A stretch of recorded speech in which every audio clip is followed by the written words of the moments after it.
Hello, everybody. My name is Boone White. I'm with the 323 Concept Furniture Restoration.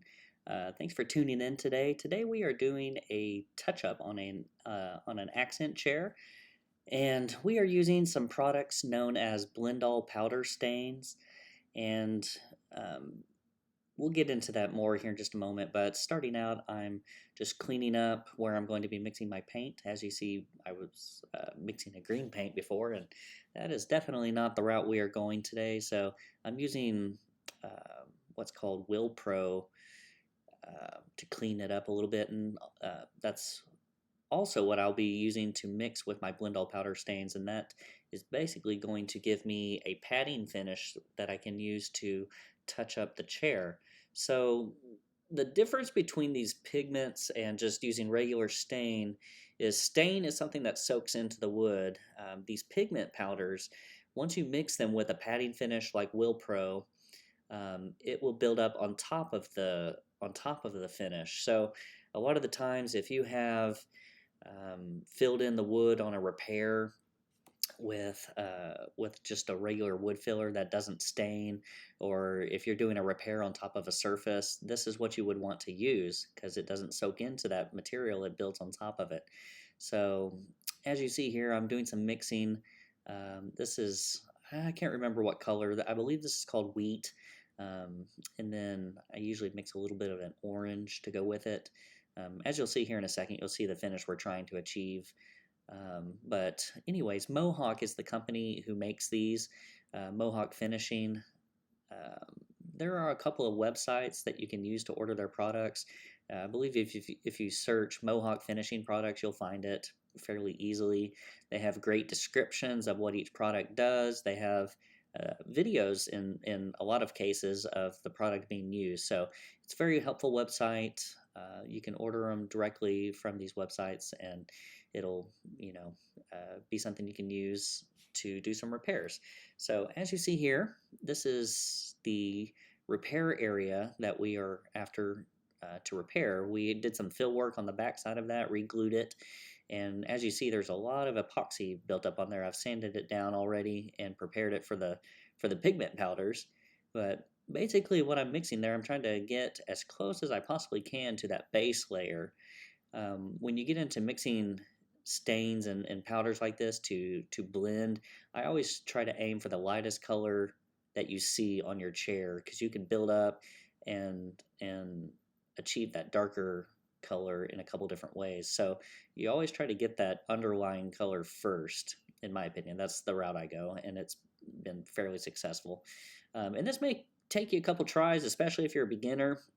You can, if you get a little bit on there and realize it's not working, you can sand it back off or use your Will Pro padding finish to rub it off and start over. But one really helpful thing I learned as I was becoming a furniture technician is if you're too red, you want to add more green, and that will cancel out the red. If it's too green, you want to add red, and that cancels out a lot of that green color. And when you begin to experiment with this process, you'll see what I mean really quick by that.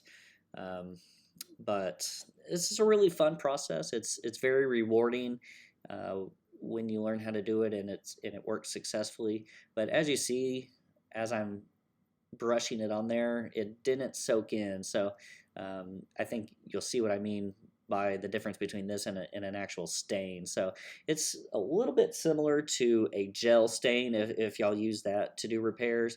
Um, but this is my method of choice. I never really got into gel stains. They may be really good for particular instances, so I'm not bashing them by any means. But this is a product I learned with and have used for years and years. So I wanted to share this with y'all.